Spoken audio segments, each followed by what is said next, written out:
Hello, how are you? Gute. Umeze gute? I'm fine. Meze neza. Thank you. Urakoze. What's your name? Witwa gute? My name is Emma. Nitwa Emma. What is your name?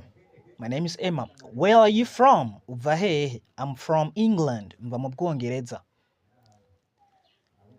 And how old are you? Ufise imyaka ingahe? I'm 20 years old. Ufise imyaka mirongo ibiri. How old are you? I'm 20 years old. Are you a student? Wowe uri umunyeshure? Yes, I'm a student. Ego ndi umunyeshure. Yes, I'm student. Do you speak English? Uvuga icongereza? Yes, I speak a little English. Ego ndavuga icongereza gikeya. Yes, I speak a little English. Well, do you live? Uba hehe? I live in London. Mba mu Bwongereza. In London. Mugwa mukuru w'Ubwongereza. What is your job? Ukora iki? Akazi kawe ni akahe? I am a teacher. Ndi umwigisha. Are you married? Woba wubatse? No, oya, I'm not married. Sinubatse. Do you have brothers or sisters? Uba ufise abo muvukana canke bashikawe canke basazawe? Yes, I have one brother. Ego ndafise musazanje umwe. Yes, I have one brother. What time do you wake up? Usanzwe uvyuka saa ngapi? I wake up at 7 o'clock. Mvyuka saa moya. Do you eat breakfast? Urafungura ivyo mu gitondo? Yes, ego, I eat breakfast every day. Ndafungura ivyo mu gitondo buri munsi. Every day. What do you eat for breakfast? None ufungura ibiki mu gitondo? I eat bread and eggs. Ndya umukate n'amagi. Nivyo akunda kurya, right? Do you drink tea or coffee? Uranywa icayi canke ikawa?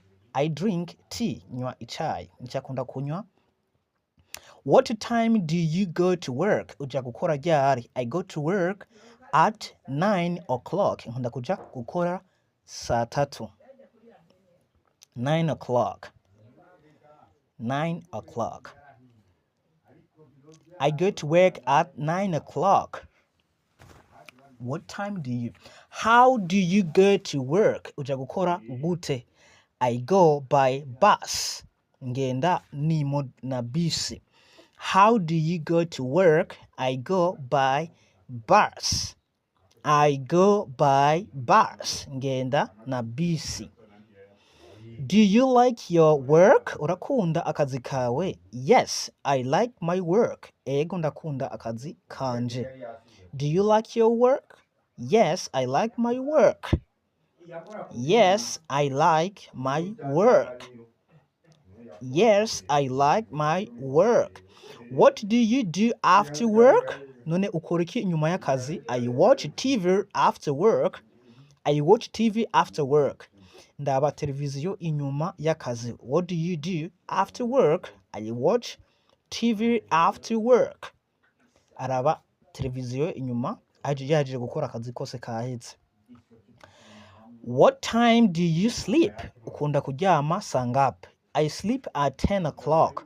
Ukunda kuryama saa sita. Saa ine, Plato.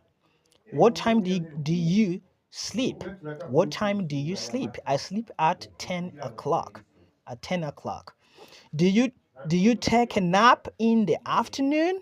Urakunda gufata karuhuko ku mugoroba? Yes, I take a nap. I take a short nap. Ego ndakunda gufata akaruhuko ariko gatoya cyane. A short nap. Nap rero na karuhuko. I take a short nap. A short nap. Do you like rice? Urakunda umuceri? Yes, I like rice. Do you like rice? Yes, I like rice. Do you like rice? Yes, I like rice. Do you like rice? Yes, I like rice. What is your favorite food? Nibihe bifungurwa ukunda gufungura?